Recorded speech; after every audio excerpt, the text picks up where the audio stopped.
राघवेंद्र सरकार की अहेतुकी कृपा से हम लोग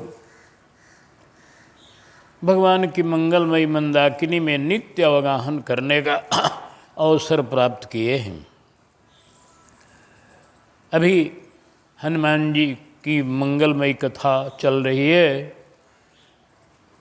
जिस कथा का श्रवण स्वयं सरकार किया करते हैं। हनुमान जी का नाम लेते ही सरकार तुरंत अपना कान कर देते हैं, इधर क्या बात हो रही है। हनुमान जी का इतना सौभाग्य है और इतना रघुनंदन का प्यार है कि उनके चरित्र को बड़े आनंदपूर्वक श्रवण करते हैं। तो अभी हम तो बहुत अपने को इस माने में बड़भागी मानते हैं कि बजरंगबली ने अपने दरबार में रख करके और कथा की सेवा दी है। मंगलमयी कथा का गायन करना, श्रवण करना, ये जीवन का बड़ा स्वर्णिम अवसर मिला हुआ है। आइए हम लोग, बजरंगबली का चरित्र तो बहुत विशाल है, लेकिन उसमें यथामति जो गुरुदेव के पदों में आई हुई चर्चा है और उसमें भी यथामति पूरी नहीं करने का प्रयास किया जा रहा है। कल के प्रसंग में भरत भैया का दर्द मिटाने वाले हनुमान जी, अब एक और प्रसंग आ रहा है। राघव जब जंगल से आए तो इनकी गद्दी हो गई, तुरंत गद्दी कर दिया गया। अब ये गद्दी, ये नहीं कहा कल गद्दी नहीं, क्योंकि एक बार कल की गद्दी करने में विघ्न हो चुका है। यही तो चक्रवर्ती जी ने कहा था कल राम जी गद्दी देंगे, इसी बीच में रात भर में सब परिवर्तन हो गया। तो कल की बात पर जो काम छोड़ते हैं वो लोगों को वो सफल हों कोई ज़रूरी नहीं है। इसलिए हमारे कबीर जी कहते हैं काल करे सो आज करे, आज करे सो अब पल में परले होएगी बहुरी करोगे कब। कल जो करना है आजे करो। हाँ, बहुत लोग कहते हैं हम कल से भजन करेंगे इतना बढ़िया से, आज से क्या करोगे। अरे आज से शुरू कर दो ना। आदमी को टालने का वो स्वभाव है, अभी ये काम है वो काम है, सब ओरिया लेंगे तब करेंगे। लेकिन ऐसे जो करते हैं वो कभी नहीं कर पाते हैं, क्योंकि दुनिया का काम तो कभी समाप्त तो होना नहीं है। एक चिंता जाएगी, दूसरी चिंता आ जाएगी। ये संसार का ऐसा ही बना हुआ है इसका स्वरूप कि जहाँ एक काम पूरा किए दूसरा काम के लिए आपका मन बेचैन हो गया। तो इसलिए काम से फुर्सत मिलेगी तब भजन करेंगे, यह जो सोचता है वो नहीं कर पाता। अरे जहाँ हो वहीं से शुरू करो, जब से चेत आया तभी से शुरू करो। कल का काम आज करो, आज का काम अभी करो, कल क्यों। वशिष्ठ जी ने यही किया तुरंत ही। अब देखिए राम जी का आज आगमन हुआ, आज ये मिलन हुआ और आज ही वशिष्ठ जी ने कहा आज बड़ी सुंदर घड़ी है। गुरु वशिष्ठ जी लिए बुलाई आज सुघरी सुदिन सुमुदाई। आज बड़ी सुंदर मुहूर्त और बड़ी सुंदर समय है, आज ही गद्दी कर दिया जाए। सब लोगों ने कहा बिल्कुल बिल्कुल ठीक है सब। कहाँ बचल विप्र अनेका जगह भी राम राम अभिषेका। ये तो बहुत बढ़िया आपने गुरुदेव सोच लिया है, आजे हो जाए। और तुरंत सुमंत जी का पता अभी तक नहीं था। सुमंत जी जब से जंगल से लौट के आए, श्रृंगेरपुर में राम जी को पहुंचा के, तब से सुमंत जी ने अपना दर्शन एकदम बंद कर दिया। एकदम बिल्कुल छिप कर रहते थे, उनको बड़ी दर्द होता था कि हम ही ने राम जी को जंगल पहुंचा दिया, हम जाने कि लौट आएंगे और लौटे नहीं। तो बड़े सुमन जी लज्जित थे, इस कारण से वो कभी सामने नहीं आए किसी के। अब आज आए, आज जब गद्दी का समाचार मिला और गद्दी के लिए मिलन में थे, जब गद्दी की तैयारी की बात हुई, बस तुरंत सुमंत जी संपूर्ण गद्दी की तैयारी कर दिए, एकदम चारों गद्दी का सब सामान सब कुछ आ गया। राजधानी है, चक्रवर्ती सम्राट का राजधानी है, यहाँ कोई चीज़ को कहीं से जुटाना नहीं है, यहाँ तो गद्दी का सामान पहले से जुटा हुआ है।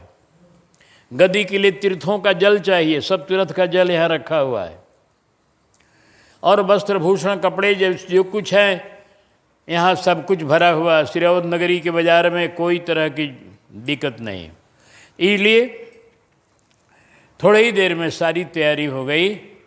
राघव ने कहा पहले हम नहीं स्नान करेंगे, पहले हमारे सखाओं को स्नान कराओ, जो आए हैं हमारे संग में जंगल से, उनको पहले स्नान कराओ, उनको पहले वस्त्र नया नया पहनाओ, उनको पहले सजा दो, तब हम स्नान करेंगे। देखो ये राघव का कैसा स्वभाव है, तब न सब इन पर बिक जाते हैं कि बंदर भालुओं को पहले स्नान कराया, सुग्रीव को, विभीषण को, हनुमान जी को, नल नील को, सबको स्नान करा के नया नया कपड़ा धारण कराया।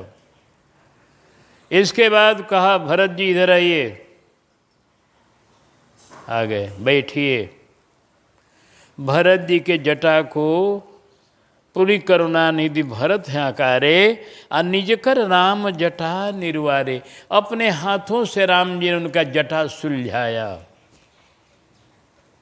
जटा का सुलझाना बड़ा कठिन काम है, वो जान लीजिए। जटा जब बन जाएगा एक में बाल, तो उसको सुलझाना, वो 14 बरस की जटा है, एक दिन की 2 दिन की सुलझाने में कठिन होती है। हमारे खाली ये चोटी कभी कभी जटा के रूप में हो जाती है तो लोग कहते हैं जटा हो गई, और वहाँ पूरा बाल जटा है 14 बरस का, लेकिन राघव ने तुरंत सुलझा दिए। इनके लिए उलझन को सुलझाने में कोई देर नहीं। हमारे संत लोग कहते हैं कि भरत भैया के सिर पर का जो जटा है वो मानो सबके सिर की उलझन है। राघव उलझन को तुरंत सुलझा देंगे, उनके शरण में हो जाओ। भरत जी की जटा को तुरंत खूब बढ़िया से सुलझा दिया राम जी ने, निज कर राम जटा निर्वारे। और इसके बाद कहा चलो सरजू किनारे। तीनों भाई को ऐसे ही लक्ष्मण जी का जटा सुलझाया, शत्रुघ्न का जटा सुलझाया।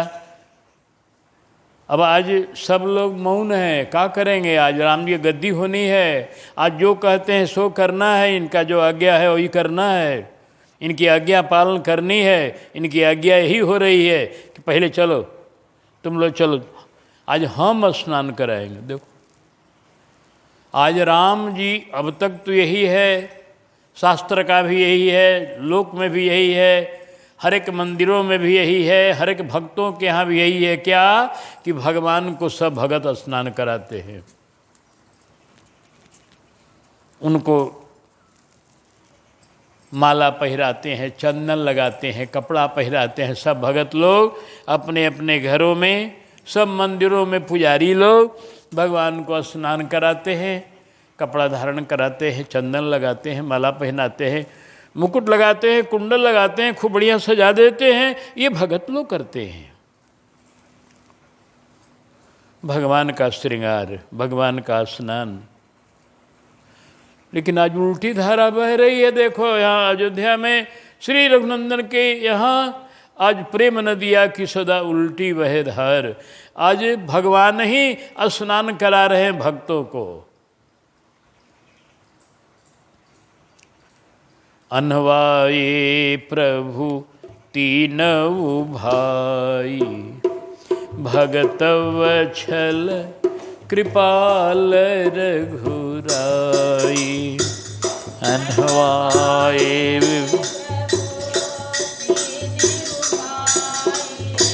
भगत वत्सल कृपाल रघु।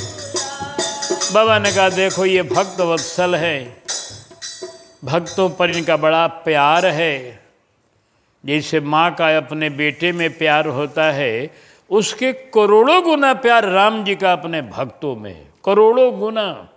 भक्तन को हित कोटि मातु पितु।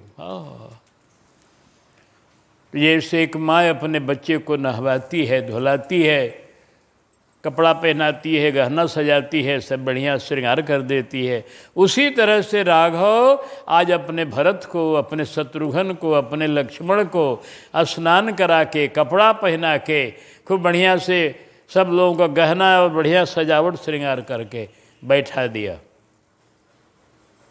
देखो ये स्वभाव ऐसा कहाँ मिलेगा। अपने स्नान करने के फिर में भी नहीं है।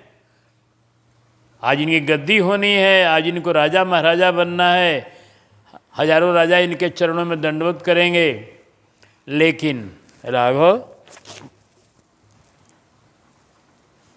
के मन में ये सब कुछ नहीं है। अपने भक्तों के प्रति इनका प्यार एक रस है, खूब बढ़िया से पहना लिए। तब देखिए अपनी जटा को किसी से सुलझवाए नहीं, उनकी जटा कोई क्या सुलझाए। ये अपनी जटा को तो निज कर जटा राम बिवराए, अपनी जटा को ऐसे खोल लिए तुरंत। उनका हाथ लगा और जटा उनकी अपने जगह पर हो गई। सभी बाल जो आपस में उलझे हुए थे सब अलग अलग हो गए। घुंघराले घुंघराले बाल थे, अब सभी बाल घुंघराले, और अब दोनों तरफ भगवान के लटकने लगे। खूब सुंदर मुखारविंद हो गया, क्या कहना। ऐसा स्नान किए, गुरु अनुशासन मांगे नहाए। आज स्नान करने में भगवान ने भक्तों की सहायता नहीं ली। ये देखो आज भगवान अपने से नहाए। ये नहीं कि अब लक्ष्मण जी हमको नहवावें, अब भरत जी हमको नहवावें, हम इनको नहवाए तो ना, ये भगवान नहीं करते। दुनिया के लोगों के यहाँ बदला का भावना होता है, राम जी के यहाँ ये सब कुछ नहीं है। वहाँ निस्वार्थ सेवा राम जी ने किया, तीनों भाई को नहवा दिया, कपड़ा पहना दिया, अपने स्वयं नहाए, स्वयं कपड़ा पहने, स्वयं गहना पहने, करिमज्जन प्रभु भूषण साजे। इतना सुंदर लगने लगे, अपना अपने को सजा लिए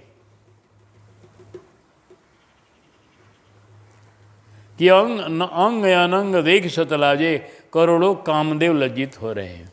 इस तरह से राघव ने अपना अपने स्नान और श्रृंगार कर लिया। इधर किशोरी जी को रानियों ने स्नान करा के कपड़ा पहना दिया और बड़ी सुंदर झांकी बन गई सीताराम की। और इसके बाद वशिष्ठ जी ने दिव्य सिंहासन मंगाया। प्रभु विलोक की मुनि मन अनुरागा, तुरंत दिव्य सिंहासन मांगा और दिव्य सिंहासन पर राम जी को विराजमान कराया गया। किशोरी जी वाम भाग विराजमान हुई और बड़ी सुंदर झांकी लगी। राम रघुबर भये महाराजा, सियाजू महारानी।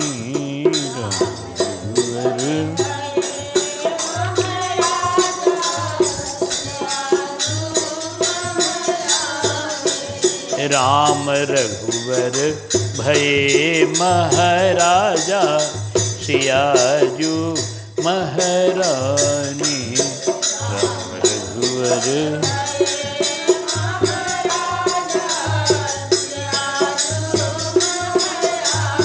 कौसल्या के आनंद वर्धन, कौसल्या के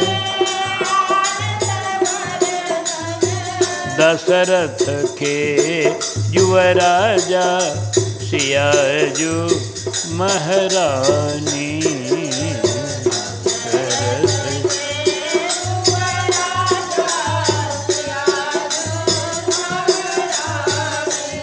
राम रघुवर भये महाराजा, सियाजू महारानी। राम रघुवर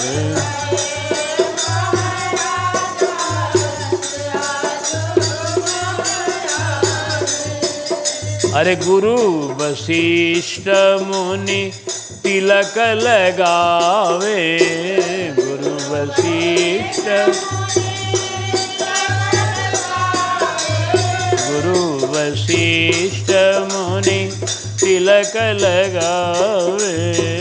गुरु वशिष्ठ और उधर देवता लोग अरे विबुध बजावत बाजा सियाजू महारानी। बजावत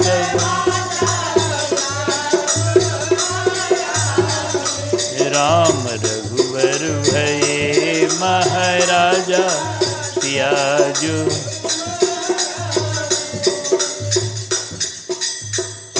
और चंवर बेजन लिए लखन शत्रुघ्न। चंवर बेजन लिए छत्र भरत कर छाया सियाजू महारानी। छत्र भरत कर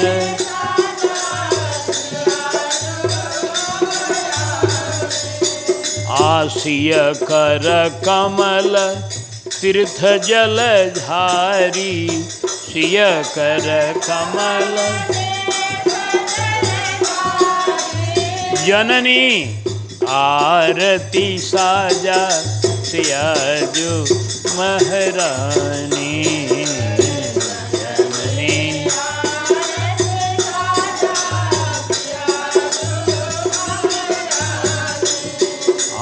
पवन कुमार चरण ढिगराजत। पवन कुमार पूरन भये मन काजा सियाजू महारानी।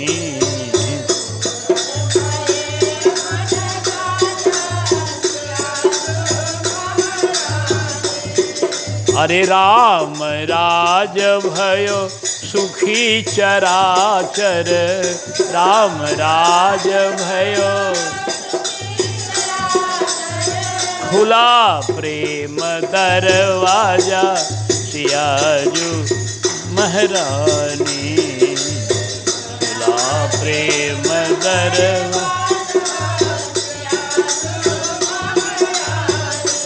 राम रघुवर भये महाराजा सियाजू। सप्त द्वीप नवखंड आनंदित। सप्त द्वीप नवे खंड नहीं, साते द्वीप नहीं, तीनों लोग त्रिभुवन का भय भाजा सियाजू महारानी। त्रिभुवन का भय भाजा रघुवर भये महाराजा। अब हमारे गुरुदेव कहते हैं अपने मन से, और हम लोग को अपने मन से कहना चाहिए कि अरे मन अब इधर उधर मत जा। दुनिया में भटकने में कुछ मिलना उलना नहीं है। खाली भटकना मिलेगा, रोना मिलेगा, घबराना मिलेगा, और क्या मिलेगा यहाँ। मन मतंग अटकन भटकन तजी। मन मतंग अटकन भटक आनंद सिंधु समाजा सियाजू महारानी। आनंद सिंधु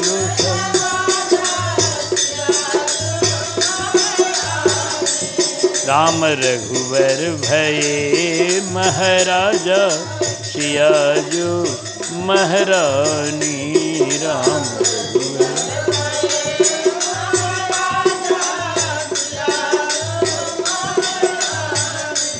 इस तरह से गद्दी का बड़ा बढ़िया दृश्य हुआ और सभी लोगों ने गद्दी का सम्मान किया। देश देश के राजा लोग गद्दी पर अपना अपना भेंट चढ़ा करके गद्दी को सम्मान किया। इसी प्रसंग में जो कथा आपको हम सुना चुके हैं, इसी प्रसंग में विभीषण जी ने अपना मणि का माला भेंट किया, जिसको गुरुदेव लिखते हैं, होरी मन दिए डारी दरबार, दिखाए चीर हृदय आगार, विराजत नित्य जुगल सरकार, आपकी जय हो जय हो जय हो। कथा यद्यपि ये विस्तृत हो चुकी है, इसलिए संक्षिप्त रूप में इतना ही है कि हनुमान जी को जब माला पहराया गया तो हनुमान जी ने माला को लेकर हाथ में ले लिया और उसको तोड़ दिया। उसके मनियों को तोड़कर देखने लगे कि इसमें राम नाम है कि नहीं। उसमें राम नाम नहीं दिखाई पड़ा, बस उसको फेंक दिया। सारे मणिमाल के मनिया को फेंकने लगे तो सभा में सन्नाटा छा गया, कहीं क्या हो रहा है। हनुमान जी इतनी कीमती माला को तोड़ रहे हैं और फोड़ रहे हैं, ये क्या हो रहा है। स्वयं राम जी ने प्रश्न कर दिया, बजरंगबली ये क्या हो रहा है, सारी सभा हमारी आपसे जिज्ञासा कर रही है। तो बजरंगबली ने बताया कि हे प्रभु, आपका नाम नहीं है जिस वस्तु में, उसको मैं स्वीकार नहीं करता। आपके संबंध से ही मैं सब स्वीकार करता हूँ, जान लो। आपके संबंध से मैं सब स्वीकार करता हूँ। जिसके हृदय में राम नाम है, जो राम नाम जपता है, उसी की मैं रक्षा भी करता हूँ। हनुमान जी के भजन से लाभ आपको निश्चित होगा, लेकिन कब होगा, जब साधु बन के कीजिएगा। जब वैष्णव बनकर, साधु बनकर अपना भोजन और आचरण शुद्ध करके पाठ करिए। ऐसा कोई भी काम नहीं है जो आपका नहीं हो जाए, लेकिन साधु बनकर, क्योंकि साधु संत के तुम रखवारे। हनुमान जी राम नाम लेने वाले की रक्षा करते हैं, राम नाम लेने वाले की मनोकामना पूर्ण करते हैं, राम नाम लेने वाले का संकट दूर करते हैं, परेशानी दूर करते हैं, जो भजन करने वाला है। अब कोई मांस मछली का सेवन कर रहा है, भोजन जिसका ठीक नहीं है, आचरण जिसका ठीक नहीं है, अब वह मंदिर में ले आकर के एक मन लड्डू चढ़ा दे, हनुमान जी उससे खुश होने वाले नहीं। हनुमान जी खुश होंगे तब जब आपका मन सही आचरण में हो, आपकी वाणी पवित्र हो, मन पवित्र हो, जीवन पवित्र हो, तब हनुमान जी की सहायता आपको खूब मिलेगी। उसमें कोई मत समझिए, हनुमान जी ने प्रतिज्ञा किया है। हनुमान जी ऋषियों के बीच में बोले हैं कि ऐ मुनियों, ऐ संसार के भक्त जनों, ध्यान से सुनो मेरी बात। तुम्हें कोई भी कष्ट आ जाए तो हमसे कहना, मेरे राम जी से नहीं। राम जी को परेशान मत करना, हमसे कहना। तुम्हारे हर एक कष्टों को दूर करने की जिम्मेदारी हम लेते हैं। हनुमान जिम्मेदारी लिए हुए, लेकिन किसकी? साधु संत की। साधु संत के तुम रखवारे। जो साधु नहीं है, जो अभी खल है, जो संसार में डूबा हुआ है, उसकी जिम्मेदारी हनुमान जी को नहीं है। तो इसलिए हनुमान जी बोले, प्रभु मैं तो अपने राम नाम को खोज रहा था, और क्या। बस अब हो सकता है ऐसा साहस राम जी के सामने तो कोई नहीं कर सकता है, मेरी अपनी भावना में उनके सामने कह दे कि हनुमान जी के शरीर में राम नाम दिखाई नहीं पड़ता है या कुछ भी, लेकिन किसी के मन में आया हो चाहे नहीं आया हो, बजरंगबली ने अपना छाती को चीर दिया और एकदम हृदय में ठाकुर जी को दिखा दिया दुनिया के सामने, कि देख लो मेरे हृदय में ठाकुर है, मेरे रोम रोम में राम नाम है, रोम रोम में राम। जय जय जय हनुमान की, काया कांति कमनीय, रोम रोम में रमि रहा राम नाम रमनी। फिर भगवान ने उनको सिर पर हाथ, उनके छाती पर हाथ फेर दिया, फिर ठीक हो गए। तब सब समझ गए को हो बजरंगबली की उपासना तो बड़ी पक्की है। इनकी उपासना की बराबरी करना सबके लिए संभव नहीं है। जिसका रोम रोम राम नाम गा रहा है।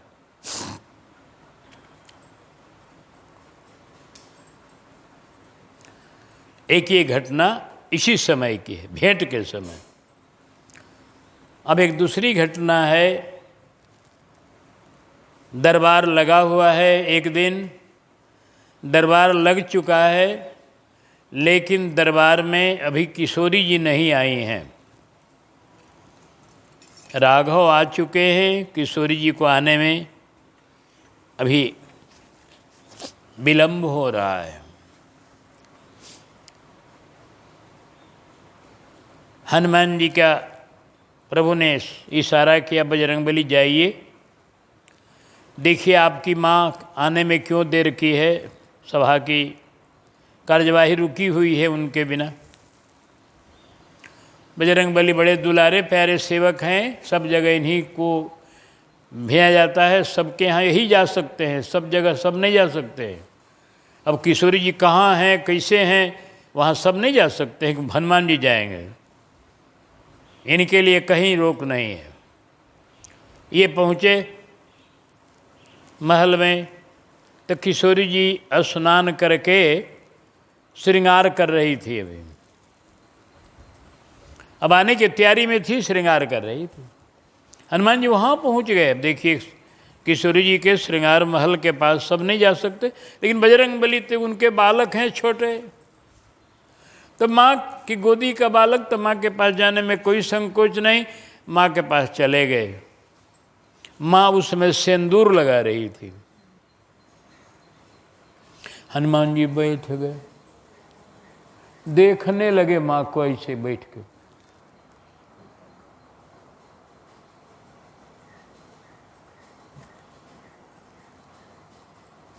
बड़ा उनको आश्चर्य हुआ कि हम लोग तिलक लगाते हैं ललाट पर, और मैया लगा रही है सिर के ऊपर। तो बजरंगबली ने प्रश्न कर दिया, माँ बोलो बेटा। लोहित बिंदु लगावती हो तुम, मात कहो अस कारण काहि। तुम ऊपर तिलक क्यों कर रही हो? हम लोग तिलक लगाते हैं ललाट पर, सब लगाते हैं, तो माथे के ऊपर लगा रही हो तिलक, ये लाल का क्यों? अब किशोरी जी को बड़ा झंझट हो गया, क्या कहूँ, ये ब्रह्मचारी बेटा है हमारा, शादी ब्याह की बात इससे कहना ठीक नहीं है, सब बातें सबसे नहीं कही जाती है, यही तो संभाल है वचन का। कब किससे क्या कहना चाहिए, यही तो सोचना चाहिए कि हम बोलने जा रहे हैं तो सामने वाला जो व्यक्ति है उसके सामने ये वचन कहना उचित है कि नहीं है। मैया ने सोचा कि ये बेटा हमारा बाल ब्रह्मचारी है, विवाह शादी से बहुत दूर है, तो इस बेटे को विवाह की बात कहना ठीक नहीं जराया माँ को। माँ ने कहा क्या वो बात छोड़ के दूसरी बात तब क्या कहे, झूठ भी नहीं बोलना है। लोहित बिंदु लगावती हो तुम, मातु कहो अस कारण काहि। ऐसा कौन कारण है? तब श्री रघुवीर प्रिया कहती, यही के लखीनाथ ही ये हर साही। जानते हो बजरंगबली, तुम्हारे पिताजी बड़ी प्रसन्न होते हैं ये लगाने से, इसको देखकर खुश होते हैं, इसलिए मैंने ये लाल का तिलक किया है। खुश होते हैं प्रभु, कहाँ तो बढ़िया। ओहो भले मैं आज समझा कि तुमको वाम भाग में कहाँ बैठाते हैं बराबर पास में, आज तुम्हारा ये सौभाग्य है बराबर मेरे प्रभु के पास रहती हो, मेरे पिताजी तुमको कभी अलग नहीं करते हैं। तो प्रभु प्रसन्न होते हैं, इससे कहा हाँ बेटा प्रसन्न होते हैं।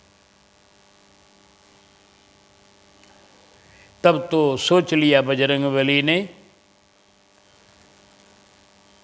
कि राघव शीघ्र रिझाई वेको, हो राघव शीघ्र रिझाई वेको, तब तो जग में अस साधन नहीं।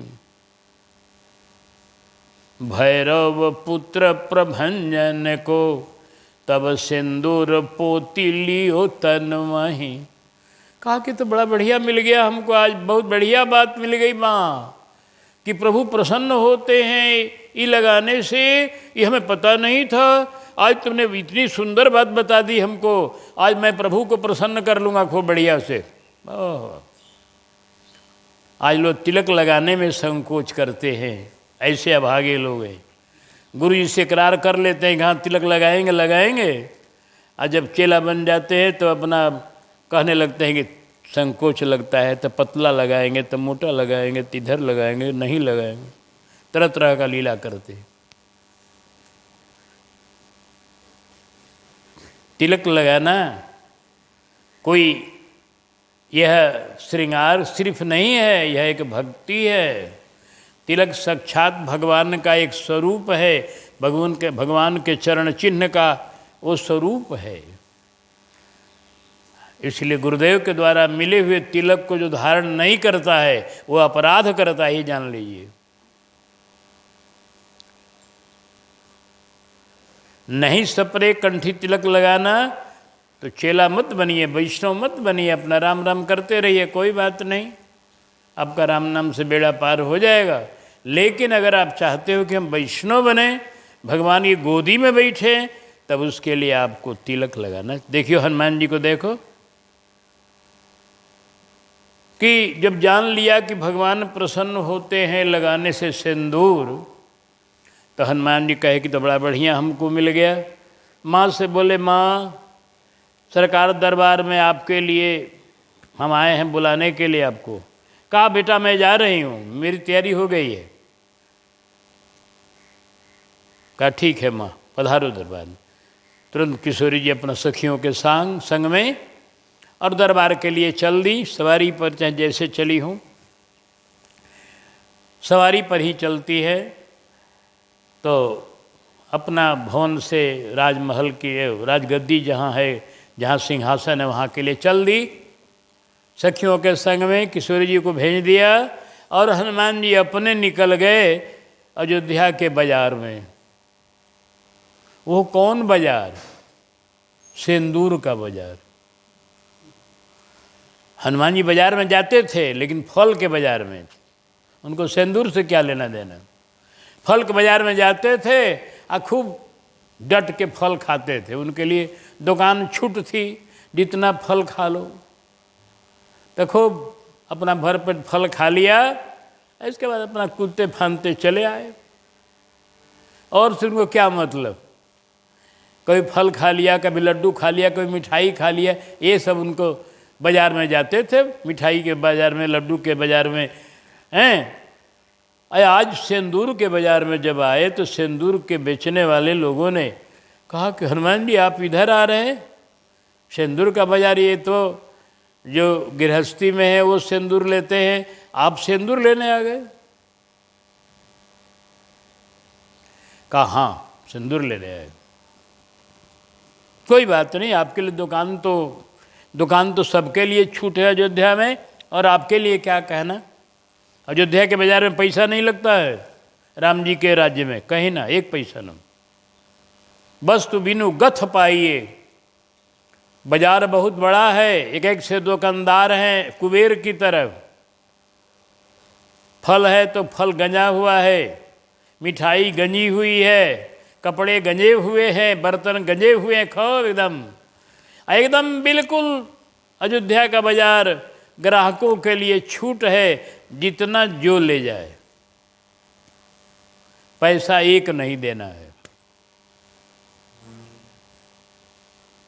ये राम जी का व्यवस्था है, ऐसा व्यवस्था सबके नहीं कर सकते, ये रामे जी किए हुए। बिना पैसे का बाजार में सामान मिले ऐसा आज तक कोई नहीं किया है राजा, ये राम जी कर रहे हैं। तो सबको अपना यहाँ दरबार कहा कि आपके लिए तो कोनो बातें नहीं, आइए आइए। तो कहा सिंदूर के बाज़ार में गए तो सिंदूर का एक बोड़ा सिंदूर उठा लिया अपने पीठ पर, एक बोड़ा। कल ले जाइए, आपके लिए छूट है। एक बोड़ा सिंदूर लेकर चले तो चले गए कहाँ? तो अब तेल के बाजार में, तिल का तेल अथवा घी। तो चले गए तिल के तेल के दरबार में, और पूरा एक कड़ाहे में तेल भरा हुआ है और उसमें बोड़ा को पूरा उहिल दिए, और उसके बाद उसमें घोल करके और समूचा सिंदूर को अपने शरीर में लगा लिया। नीचे से ऊपर तो सोचा बजरंगबली ने कि रेखा एक सिंदूर की यदि प्रभु को बस में करे, अगर एगो रेखा लगाती है माँ, अब भगवान उनके बस में रहते हैं तो मैं समूचे शरीर में लगा लूँगा सिंदूर, तो मेरे बस में कितने रहेंगे? हनुमान जी का बुद्धि देखिए, वो एगो रेखा लगाती है, हम समूचे शरीर में सिंदूर लगा लेंगे, तो हम माँ से भी अधिक प्यारे बन जाएंगे, प्रभु हमें प्यार करेंगे, माँ भी हमें प्यार करेगी। माँ का तो प्यार बेटा पर बराबर है, अब पिता का भी प्यार है और बढ़ेगा। यह सोचकर बजरंगबली ने सारे शरीर में सिंदूर लगा लिया। अब आप सोच सकते हैं कितनी भक्ति है इस महापुरुष को कि प्रभु की प्रसन्नता के लिए सारे शरीर में सिंदूर लगा लेना। और हम लोग तिलक लगाने में संकोच करें ललाट पर, तो यह बड़ी दुर्भाग्य है।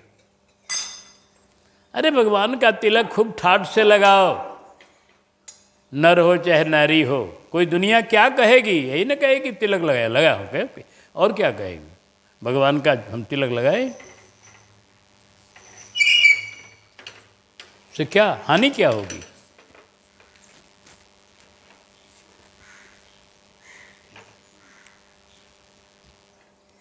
एक बार अकबर के दरबार में प्रायः सब राजा लोग तिलक लगा के आते थे, प्रायः सब राजा लोग।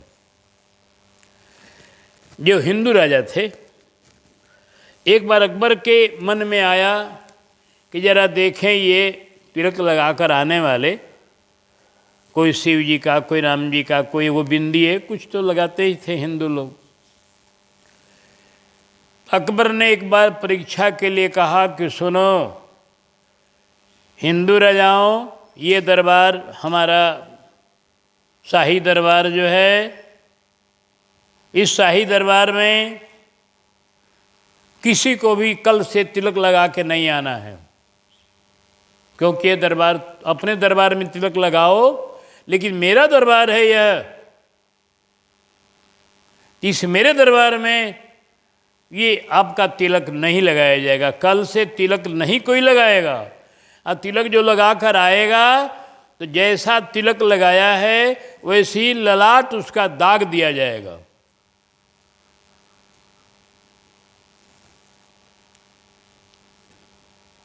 दिल्ली के बादशाह का हुक्म है, अब इसे कौन टालेगा? उसकी शक्ति के सामने तो सब झुके हुए हैं। अंत में सभी लोग तिलक प्रायः छोड़ दिए।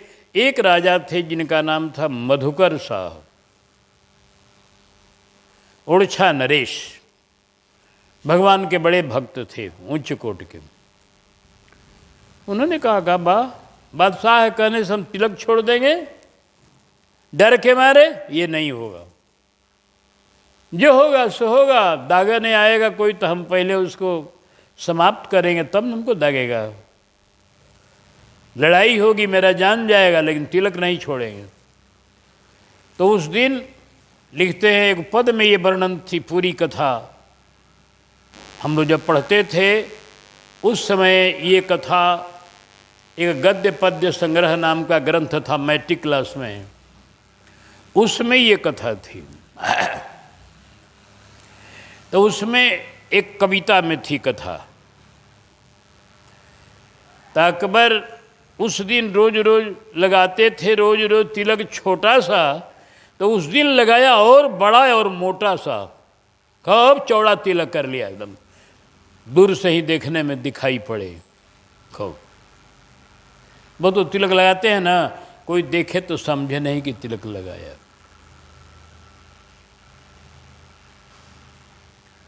अरे तिलक से तुम्हारी क्या हानि होगी, कोई समझ लेगा तो? कोई हानि नहीं, लेकिन आदमी का भ्रम। तो उन्होंने खूब थोड़ा और लगाया मोटा सा, और पूरा अपना तैयारी करके गए लड़ाई का। अपनी सेना से बोल दिए, आज सारी सेना को भगवान के तिलक के लिए कट जाना है तो कट जाना है, तिलक को मिटने नहीं देना है। तो हिंदुओं का तो खून खौल उठा, कहा बिल्कुल महाराज हम लोग तैयार हैं, आपका तिलक जो मिटाने जाएगा पहले उसका सर कलम कर दिया जाएगा। सारी सेना को तैयार कर दिया, सेनापति को संग में ले लिया और कहा मैं इशारा करूँगा, बस सारी सेना धावा बोलेगी, और मेरे पास जब कोई आएगा तो पहले मैं ही अपना खबर लूँगा जो आएगा। अपना भी हथियार तो राजा लोग बराबर रखते भी हैं, उनका वो नियम होता है, राजा लोग बिना हथियार के नहीं रहते। अपना तलवार तो अपना पास है ही, और अपना सेनापति है ये है संग में रक्षक के रूप में। और पहुँचे दरबार में। अकबर ने कहा अरे भैया मधुकर साहब, देख लो तो दरबार में जितने भी हिंदू राजा आए हैं कोई भी क्या तिलक लगाए हैं? देखो, नहीं कोई नहीं लगाया। तब तुम कैसे लगाया?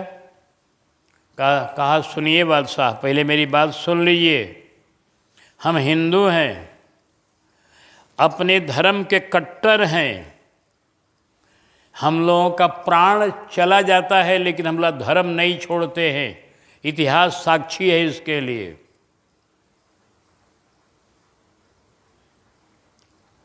कितनों कोई चाहे तो भक्तों के भक्ति को छुड़ा नहीं सकता है वो। हम लोग अपने प्राणों की बाजी लगाकर भी धर्म की रक्षा करते हैं। तो तिलक लगाना हमारा धर्म है। हमको गुरुजी ने ये तिलक दिया है और उन्होंने आदेश देकर दिया है तिलक एक दिन छोड़ना नहीं है, तो उनके हुक्म के सामने आपके हुक्म को हम कुछ नहीं मानते हैं। तो हम तिलक लगा कर आए हैं गुरु के हुक्म से, अपने धर्म के हुक्म से। आपके कहने से हम तिलक नहीं छोड़ेंगे। आप तिलक छोड़ने की आज्ञा जो दे रहे हैं, यह आप जिस कारण से दे रहे हो, लेकिन ये गर्दन कट जाएगी तब ये तिलक मिटेगा। तिलक मिटाने के पहले बहुत बड़ा संग्राम होना होगा, ये जान लीजिए। मैं पहले कह रहा हूं, जो भी मेरे पास जहां भी तिलक मिटाने के लिए और दागने के लिए आया, कि इसके बाद महासंग्राम हो जाएगा। ये सभी हिंदू राजा एक हो जाएंगे धर्म के लिए, और फिर आपका क्या हालत होगा विचार कर लीजिए। तिलक नहीं मिटाया जाएगा। हम आपके हुक्म में रहते हैं, क्योंकि आप मेरे बड़े राजा हैं, हम छोटे राजा हैं, और हम आपके मातहत राजा हैं। आपसे हम टक्कर लेने को कभी कल्पना भी नहीं करते हैं। आपके हम हुक्म में रहते हैं, आपका हम सालीना कर चुका देते हैं।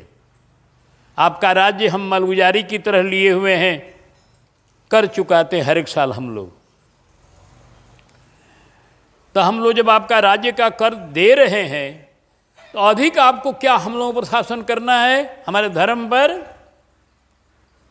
धर्म पर शासन करिएगा तो हम लोग धर्म का शासन सहन नहीं करेंगे। अकबर ने देख लिया माहौल बिगड़ जाएगा तुरंत। दिल्ली का तख्त जगमगा जाएगा। जब सारे हिंदू राजा एक हो जाएंगे तो फिर बड़ी तहलका मच जाएगा। और थोड़ा समझदार भी है अकबर, सोचा एक और बात भी कि ये इनके तिलक लगाने नहीं लगाने से हमारी क्या हानि है, हमारा क्या लाभ है, कुछ नहीं है। हमारा कर मिल ही रहा है, हमारा हुक्म सब मानिए रहा है, तो हम काहे कोई आफत में पड़ने जाए। कहा मधुकर शाह शांत हो जाओ, शांत हो जाओ। मैंने जो ये आज्ञा दी थी, परीक्षा के लिए आज्ञा दी थी कि देखें कौन कौन तिलक दिखाने के लिए लगाता है, कौन कौन लगाता है धर्म के लिए। तो मैं इतना समझ गया कि धर्म के माने में तुम ही एक पक्के हो। परीक्षा मैंने लिया था, देखें कौन कौन धर्म के लिए डट जाता है। तो धर्म के लिए डटने वाले तुम ही हो, और लोग तो अपना छोड़ दिए, सबका सिर नीचा हो गया। कहा करे भाई तो बड़ा हम लोग धोखा खा गए। कहा बहुत मैं खुश हूँ तुम पर, बहुत खुश हूँ मधुकर शाह, अपने धर्म को ऐसे ही निभाना चाहिए, अपने धर्म में इतनी ही निष्ठा होनी चाहिए जैसी तुम्हारी है, अब कोई बात नहीं। फिर सब शांत। कहने का मतलब ये कि भगवान का तिलक लगाने में संकोच नहीं। हनुमान जी सिंदूर लगा लिए समूचे शरीर में, उनको संकोच नहीं हुआ। आए हनुमान जी दरबार में, जब दरबार में आए तो एकदम समूचा शरीर लाल, देह लालील से, और उधर लाल लंगूर, वज्र देह दानव दल नल, जय जय जय कपिशोर। समूचा देह लाल है सिंदूर से, खाली आँख चमक रही है, बीच में सब लाले लाल है, एक रस। किशोरी जी की तरफ राम जी देखे, ये क्या हुआ है, तुम्हारे पास गया था ये हनुमान हमारा बेटा, तो इसको क्या सिखा दिया तूने। तो किशोरी जी को बात याद आ गई, अरे रे ये तो गजब कर दिया। अरे कहा सरकार को समझाया कि मैं लगा रही थी सिंदूर, तो पूछ दिया था, हमने कह दिया कि आप बड़े प्रसन्न होते, आपकी प्रसन्नता के लिए लगा क्या है। अच्छा अच्छा। राम जी हनुमान जी आ गए नज़दीक में। अब जब नज़दीक में आए तो राम जी खूब प्रसन्न हुए, लगे हंसने। हाँ, देखी सिंदूर बिंदु सिय भाल, किए निज तन सिंदूर से लाल। देखी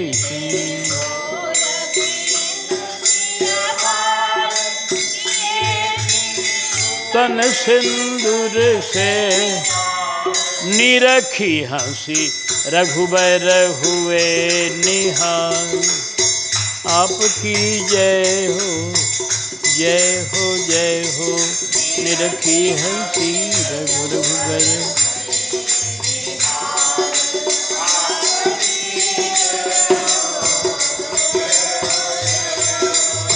अंजनी पुत्र पवन,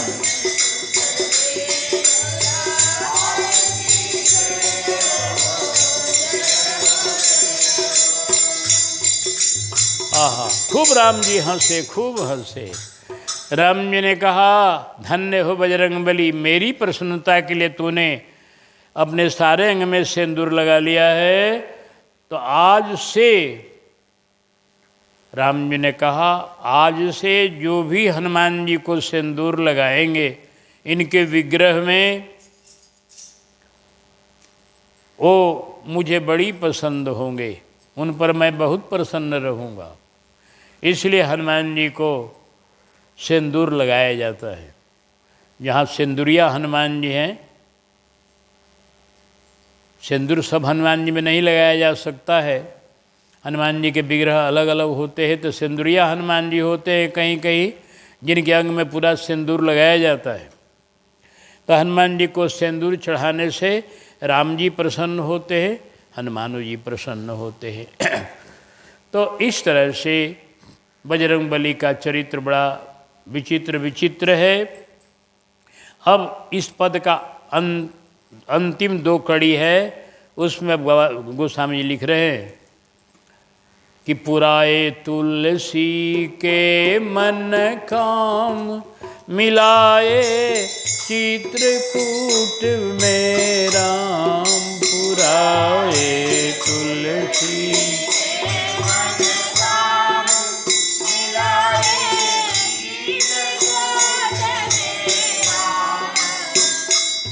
रचाए मानस जगय अभिराम।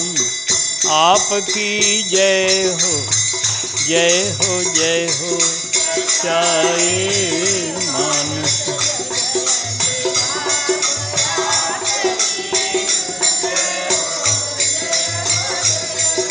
करो जय हो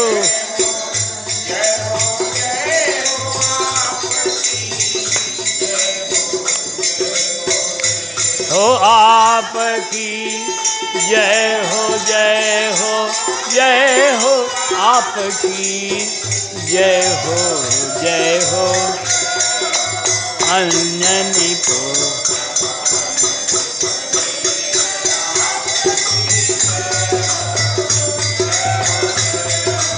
अन्यनि पुत्र पवन सुत वीर, आपकी जय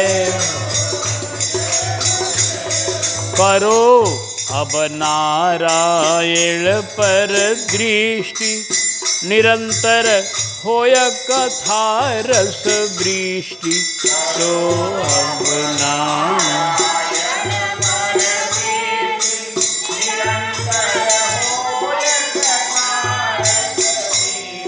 दरसती रहे राममयी सृष्टि। आपकी जय हो जय हो जय हो, सती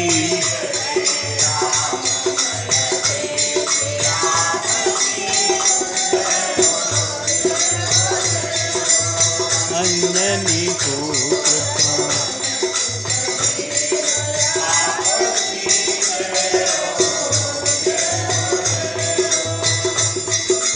पुत्र पवन सुत वीर। बजरंगबली के चरित्र में अब गोस्वामी जी जुट रहे हैं। कल तुलसी जयंती है, कल के दिन सप्तमी है।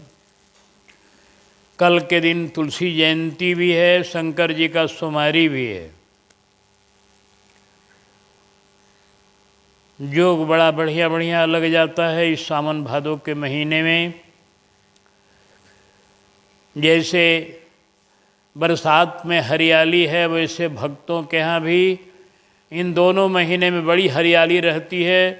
कोरोना ने थोड़ा हरियाली को गड़बड़ा दिया है, उतना बढ़िया से नहीं होने दे रहा है, ये अलग बात है।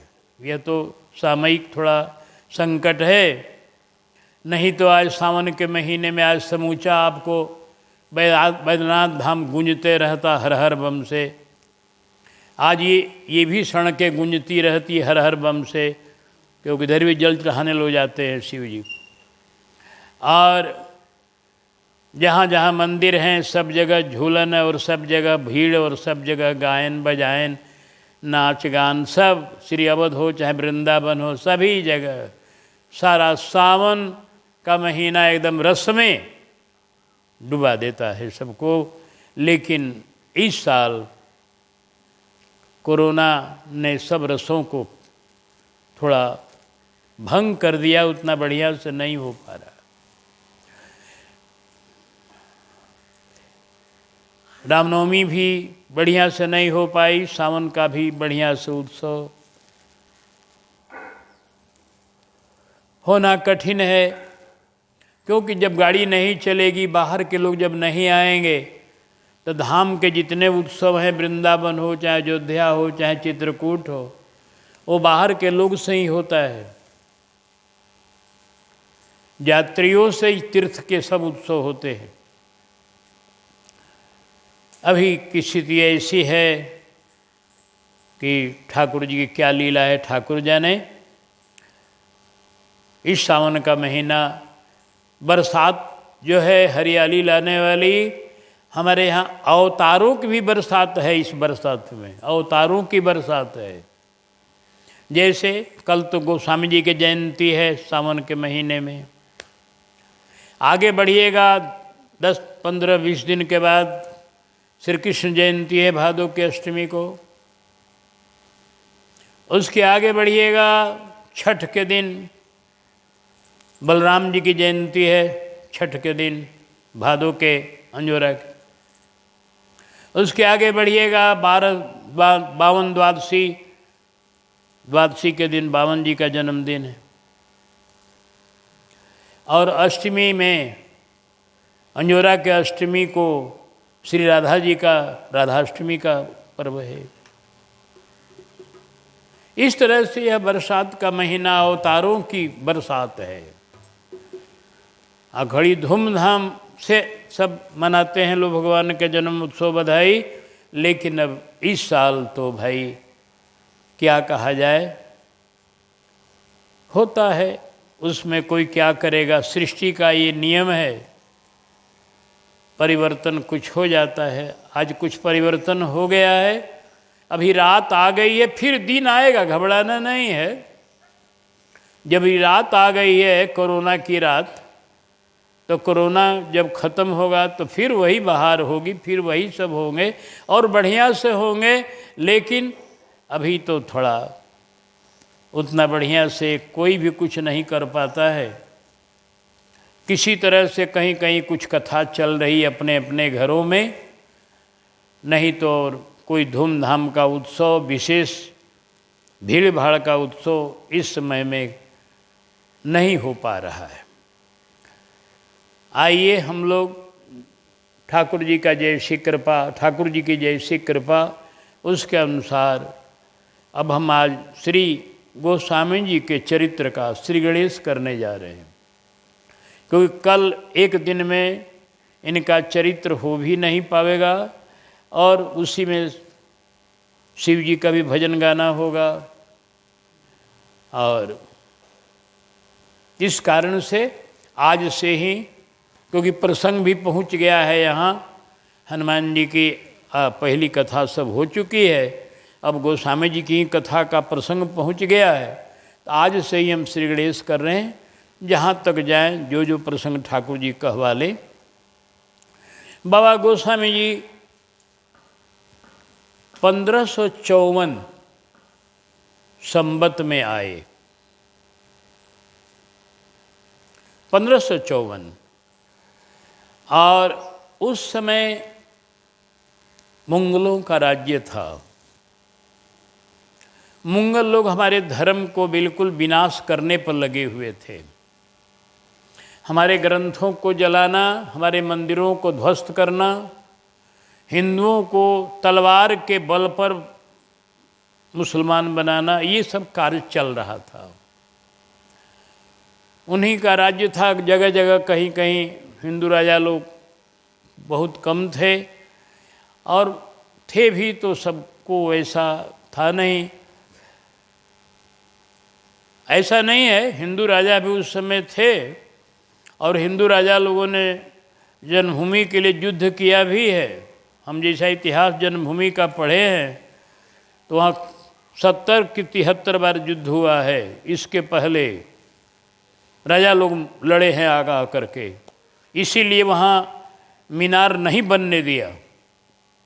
मीनार जो नहीं बना उस ढांचे में, तो जब ध्वस्त करके बाबर ने चाहा मीनार बनाना तो लड़ पड़े हिंदू लोग जहाँ तहाँ से आकर, उसको मीनार बनाने को अवसर नहीं दिया हिंदू राजाओं ने।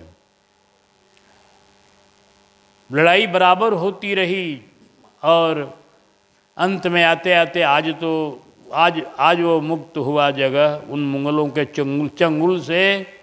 लेकिन ना समझ लोग नहीं समझते हैं कि एक अत्याचारी के अत्याचार को समाप्त किया गया है, न कि हमारे हिंदुओं ने किसी के मस्जिद को ढहा करके और अपना मंदिर बनाने का विचार किया है। नहीं नहीं, ऐसा कोई हिंदू राजा आज तक नहीं किया है, न कर सकता है कोई।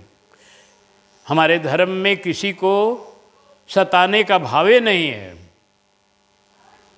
हम लोग तो अपने धर्म को पालन करते हैं बढ़िया से, बस इतना ही हम जानते हैं। दूसरे के धर्म से हमें कोई मतलब नहीं, वो माने न माने, वो जाने अपना।